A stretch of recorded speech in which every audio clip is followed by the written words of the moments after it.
چی دارید دست دشمن که انقدر اصرار دارید این مملکت هر معاهده بین المللی رو باید بره امضا کنه؟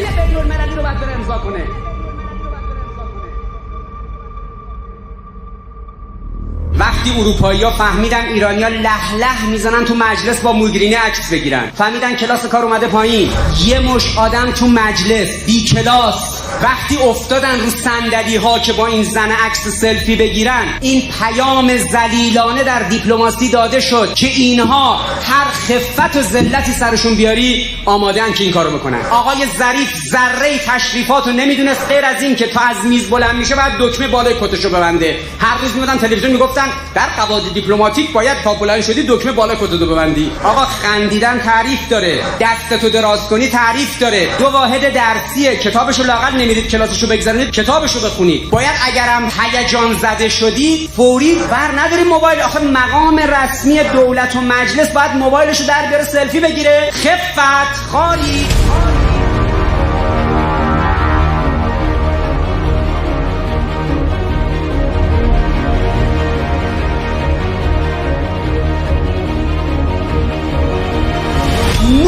آقای ظریف ما رو سر دووند. آقا برجام بند به FATF ما فردا حلش میکنیم. چی شده؟ اروپا میخواد یه کاری کنه، منتظر اروپا. حضرت آقا فرمود آقا منتظر اروپا نمونید، کارتون انجام بدید، بچسبید به مردم باور کنید خودشون بهتر میتونن مشکلات حل کنن. مردم رو باور کنید، منتظر بیگانه نمونید. گوش نکردن. این 3 تا کشور آمدن گفتن که یه چیزی ایجاد کردن، اینستاکس. از بس چند وقت یه بار از این کلمه ها به اصطلاح فکت شیت، برجام، هلگا اشمیت، موگرینی، کاترین اشتون، رسیدیم به FATF، CFT.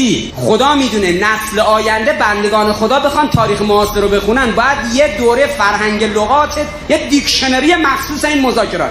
از امروز هم یه کلمه جعل شد به نام اینستاکس. حالا از این به بعد دیگه FATF رو بذارید کنار، بچسبید به اینستاکس.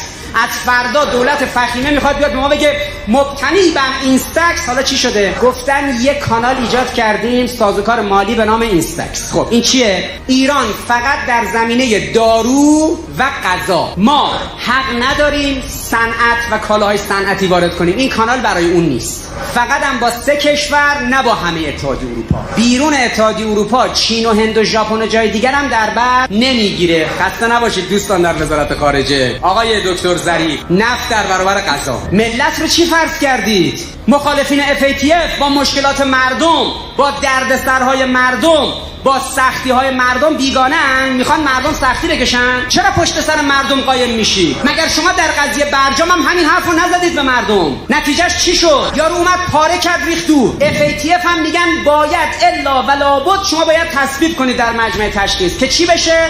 CFT تصویب بشه ما این کارو بکنیم. پالرمو نمیدونم اون چی بشه؟ رئیس جمهور ما میاد میگه 20% همه چی ارزون میشه. با کدوم منطق این حرف بی ربطو میزنید؟ چرا میترسید وقتی این حرفا زده میشه به دستگاه اطلاعاتیتون میگید که آقا نذارید اینو برن اینور سخنرانی کنن این حرفا رو بزنن؟ چرا میترسید؟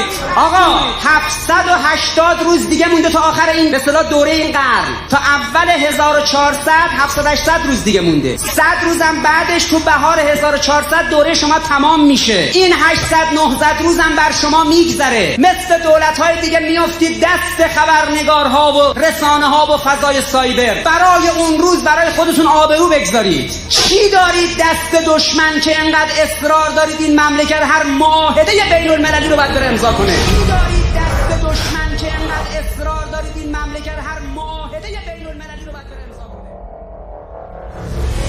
آقا ما بدبختی و دردمون اینه که شما رفتید اینستاکس رو الان گذاشتن تو سفره این ملت.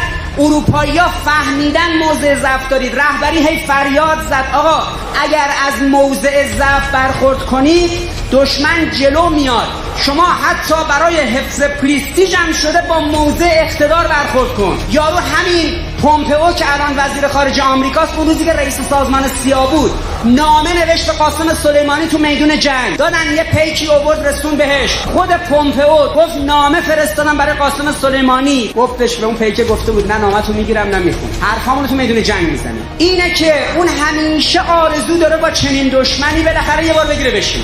اما وقتی دید شما سهل الوصولی، شما جلو دستی، شما میری توی مجلس به اصطلاح عکس سلفی ما موگرینی میگیری، میبینه شما تشریفات دیپلماتیک رو بلد نیستی، میفهمه شما موضع ضعف دارید. اتحادیه اروپا ایران جواد ظریف نیست، کاخ سفید ایران حسن روحانی نیست. اگر این افراد موضع ضعف دارن این رو به حساب ایرانی جماعت نگذار. ایران یعنی سید علی خامنه‌ای.